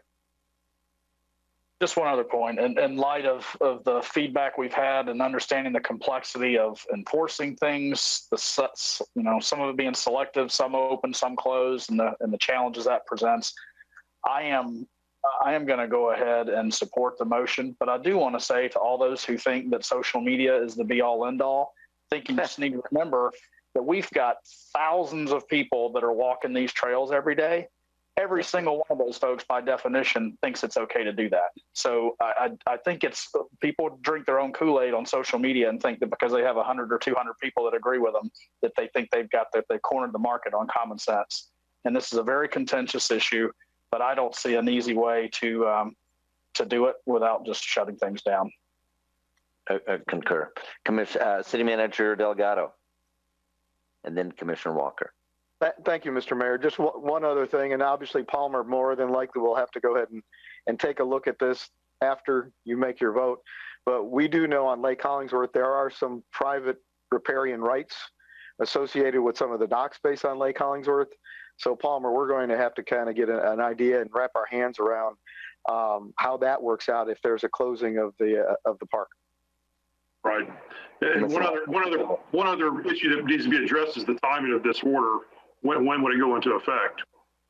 How long would it take, Mr. Donahue, to be able to affect this from your perspective? I'm thinking a week, to be honest with you, whatever the formulated plans, like versus Lake Hollingsworth, as you guys just referred to, there's riparian rights there. One of the pinch points that we talked about, like is somewhere around the yacht club, is making contact with them, explaining what we're going to do, getting the permission to go from a corner of their boundary line out to the roadway, back to the lake. So if you give me a week to formulate how many feet of fencing we'll need and be able to do those things and be able to construct it, we're going to put all our resource on it and try to accomplish it as quickly as possible. But I would appreciate if you would give me up to a week to accomplish a lot of these areas. Commissioner Walker. Some will be quicker than others. Yeah, and I would say, Mr. Mayor, thank you again. And let me share. I in no way, and I don't think any of you would think this either, but I in no way make my motion everybody. What I guess Facebook and all that other stuff is. It's not that. I make my motion based on what I believe is publicly correct for our citizens and the public health and safety of our citizens. And not saying that people may think differently, because I've got calls, as many as you all have too, and you'll think that I'm off the chain. But seriously, that's where I am. And I would ask then, yes, it may take time to do some fencing or do some things we need to do for some of these particular areas, but I think this particular motion, if it's passed, goes into effect immediately, and the public is advised. And we tell folk, all parks are closed. And if we see that they're still doing what they should not be doing, then we have, law enforcement to say, hey, give them a warning or whatever to let them know that, these places are closed effective immediately. The difficulty, Commissioner Walker, is that it can't be posted if it isn't closed. And if we get it closed, then they can post it. So maybe we could make the language be as posted, so that way much of this could be affected right away. But some of it that may take some time to get done until they have those pinch points in, and can post that's when it would become effective. Does that make sense or not? Makes sense, but I would say as it, as soon as we could get it and make it happen, I would think that's where I would be. Okay, City Manager Delgado. Understanding Bob's dilemma with trying to physically close the park, that does not mean we can't post signage, have that posted very quickly by, I guess we got till midnight Thursday when this executive order goes into place. So by Friday, have signage posted so people understand this park is closed, and we can do the physical closure as if that is the request of the commission and what's ratified. We can do that as we go from park to park. Okay. That's what I'm talking about, Mr. Mayor. Thank you very much. And I noticed that even in Tampa, when they closed the Curtis Hickson Park, while they couldn't get the fencing up right away, they still had park personnel out there just telling people it was closed. And, while park personnel aren't normally or would be considered essential in some regard, maybe some will have to be considered essential because of the lack of being able to have police officers there 24/7. Park personnel can roam during the day to make sure people understand the park's closed. Excellent. Any other commissioner comments? Are there any other call-in comments? Commissioner Reed. Thank you, Mayor. There again, I am going to support this vote. As you're aware, in March 26, I did vote to keep the golf course and some of the trails closed. Subsequently, with our governor's proclamation of stay-at-home issues, I think it's imperative that we follow suit. Because it was a big issue with me, more economic as well as health process. But I'm going to vote in favor of this and rescind my vote that I had last week about the golf course and stuff. Oh, yeah, that's all right. It's a changing crisis. That's right. It's okay. That's fair. All right. If there is no comments from the public, then we'll do this as a roll call vote, and we'll start with Commissioner McCarley. Aye. Commissioner Madden? Nay. Commissioner Walker? Aye. Commissioner Reed? Yes. Commissioner McLeod? Aye. Commissioner Franklin? Aye. Commissioner Bill Mutz? Mayor? Yes. So it passes 5-1, and we are closing the parks as they can be implemented effective immediately. We'll have some polishing we can do probably Friday of some other issues that may come up alongside that, and the discussion on non-essential business that can be added to our agenda study as well.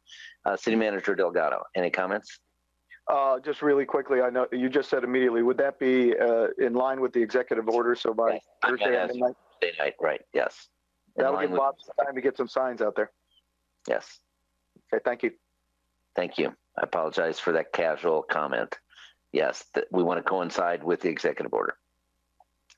Any comments for the good of the whole? Listen, I know this has been a little bit difficult for us to go through and do, and we have had listening ears on, which is why it may have seemed longer to many people who are frustrated that we didn't just do that faster. And I think it is because we're also trying to balance a lot what we are giving people the opportunity to do. I know there were many people who wanted trails like Three Parks Trails open back up and are disappointed that's not happening as an example because it gave some other areas to go. But this is a time to be as drastic as necessary, and I think we have done the right thing. And I applaud you for that. Commissioner Reed. There again, how long is this executive order for? Till the 30th of April? Yes, sir. I believe it does go till 30th of April. That's a fair statement. As it is today, yes, sir. Okay, thank you. And you know, some people are asking, how long do you think we have to think about regrouping and living life like this? Frankly, I'll tell you what I'm thinking in my own life. I'm thinking of living like this until we get to June sometime. And so, you know, we'll take these things as they go along, but I think it's a mistake to think, oh, we'll be 2 weeks and we're going to be okay. You know, we're going to be a month and we're going to be okay. We have to watch the numbers, and until we see rescinding numbers or after the plateau on this in Florida where we live, we're going to have to live accordingly, and we're going to learn to live differently as we already have, even more severely. And so in that, I look for ways to try and do some things differently than I normally would do, you know, and to find some other activities. Haven't had a lot of opportunity to do that, frankly, in the last week, but I'm anticipating that we can do some of those things at home. So be creative, and I would encourage that end. Any other comments? Thank you for being outstanding people to work with. I really, truly mean that. And I see City Manager Delgado. A comment. I think there's a second item on your agenda, and that is regarding providing Ruben Garcia and police some additional responsibilities and authorities, sir. What didn't we really help to accommodate that with the governor's order? If you allow us to follow that governor's order, that's something Palmer can put into whatever we have to provide you. I think the penalties are already in place, primarily a second-degree misdemeanor for a violation of an emergency order. And Commissioner Franklin, are you good with that? You're muted still. Yes, go ahead. As long as we actually utilize that tool, and people understand that we will use it. We are going to use it. Agreed? That's really a question for you, City Manager. No. Obviously, we want to use it, and as we always do in Lakeland, our hope is to discuss it with the people and make sure that they understand, and hopefully they'll disperse. Obviously, if they don't disperse, we'll use the authority that you provided us. Very good. Thank you. Is there any other matters to be brought up? Is there a motion to adjourn? So moved. And a second from Commissioner Walker and McCarley. Okay. All those in favor, hold up your thumb. All those opposed, by same, unanimously passes. Thank you very much for your time. Thank you for your flexibility meeting today. Thank you for your leadership along the way. And I know that it's been painstaking, but it's good. Thanks.